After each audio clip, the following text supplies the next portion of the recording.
Right, how are you? Thank you, guys. By all accounts, Thanks very much. all the people in this Goodhue, Minnesota fire hall may not have met. He's quite a remarkable guy. Had circumstance not brought them together. Gentlemen, how are you? You know, very few people that go through what I went through ever make it.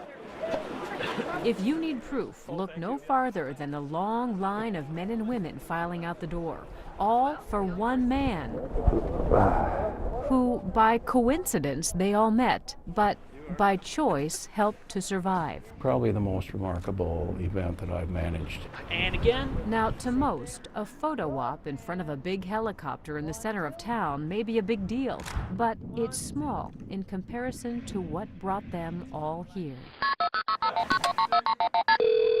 So I came back inside and I called 911. 911, what's the emergency? We're at Don's Foods in Goodhue, and the guy just fell. He was outside and he was laying there. He was still breathing at that point. Candace Kane was at the counter of Don's Foods with clerk Carol Skrypek when Howard Schnitzer went down. And then Al showed up and kind of took over everything, which was fantastic. So I came through here. I took off running.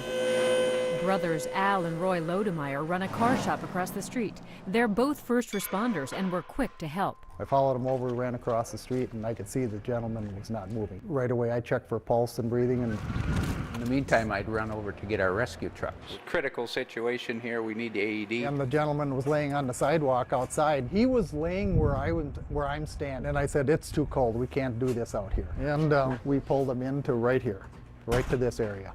They started what would become a marathon of CPR and shocks from a defibrillator. Howard was in cardiac arrest, a condition from which most people die before they ever make it to the hospital.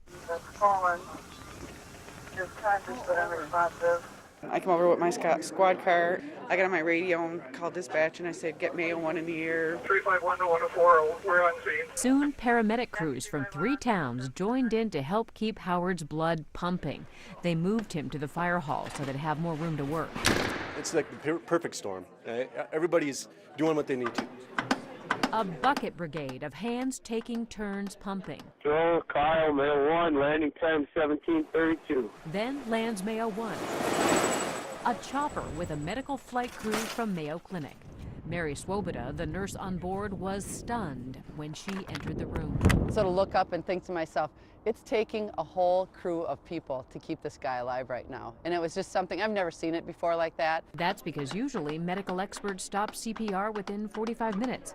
By this time, it had been going on for at least an hour.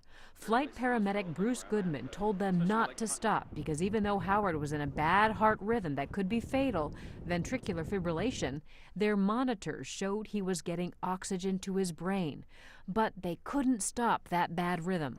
But this whole thing just went on and on and on. CPR, 11 shocks with a defibrillator, and doses of medication. When it looked like it wasn't going to work, Bruce called Mayo Clinic Dr. Roger White. I said, "Bruce, all we can do is blast him with another big dose of an antiarrhythmic drug." Then, one more shock. We gave him that 12th shock, and it worked. Success after almost 2 hours of continuous resuscitation. It blows my mind. It's amazing because, you know, there was a lot of doubt about whether or not I was going to have a mind working at all. Howard survived. He says he's humbled by the people in this small town, Al, Roy, and the others, who stopped their lives for a time in order to keep his going. Thank you, thank you, thank you. Statistics show this reunion wasn't supposed to happen. Dr. White, how are you? Oh my goodness sake. Thank you, sir. Oh my goodness. What a moment of union. Oh, I've been waiting for this moment. Oh, glad to be here to provide it for you. Oh man. But for Howard, the statistics aren't what matters. There had to be some sort of divine intervention of some kind. For Medical Edge, I'm Vivian Williams.